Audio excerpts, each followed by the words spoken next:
นี่ค่ะมาเด้อพี่น้องกินข้าวเที่ยงน้ำกันข้าวเที่ยงกับเป็นข้าวบ่ายแล้วล่ะเอาลูกค้าถอยรถดิโอ้อันพี่น้องเอ้ยขายของกับอยู่เลาะหนทางรถก็เที่ยวไปเที่ยวมาอยู่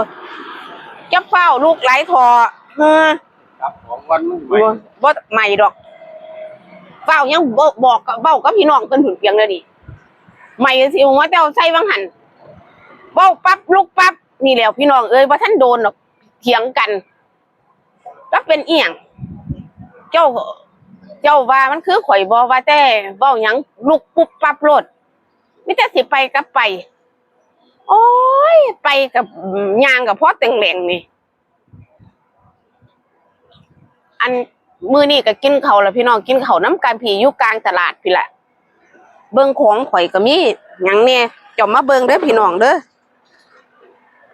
กล้วยดิโอ้โธ่ใหม่เด้อบัดนี้แน่นจังสั่นแล้วหัวแต่เว้าพี่น้องเอ้ยขอตัวแป๊บนึงมาเบิ่งพี่น้องเบิ่งนี่ตัวน้อยใหญ่ๆไปตาแซ่บเบิ่ง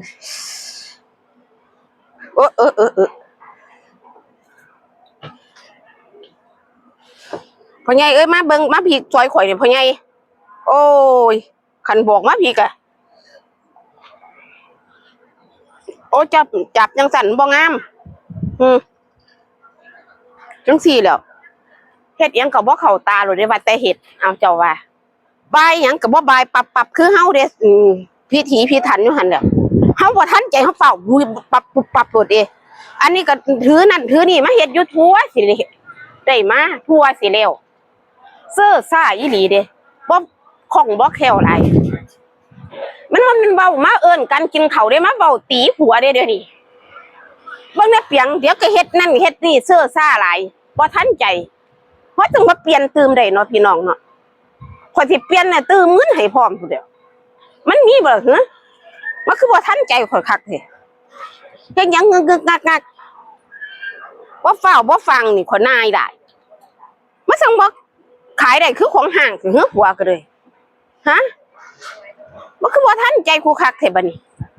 จังซี่ล่ะพี่น้องเอ้ยบ่ค่อยถือกันเด้อยู่นำกันเป็นหมู่กันซื่อๆเด้เดี๋ยวนี้เจ้าว่ามันบ่ได้แม่นถือกันเด้จังซี่ดอกบ่มีแนวสิถือใจเซื่อๆซ่าๆคนเอาในง่ายจะจมหลายเซื่อซ่าโอ้แต่กี้นะเอากันใหม่ๆนะข่อยก็ว่าผู้หนึ่งแหละเป็นหยังข้อเลขหามาแล้วเป็นกระป้องกระแป้งไปจังซั่นเฮ้ยเนี่ยล่ะห่าวฟิ้งอยู่ห่าวดึงดังอยู่ผัวอีหยังปันบอกโอ้ใจเว้าเถอะพี่น้องเอ้ยเว้าแล้วคัดใจมาเว้าบ่แม่นว่าเว้าเอิ้นพวกเจ้ากินข้าวเด้มาเอิ้นว่ามาเว้าให้ผัวบ่ทันใจพวกเจ้าก็สิบ่คือข่อยเด้อหกหูหกตาคือข่อยเด้มันบ่ทันใจเนาะ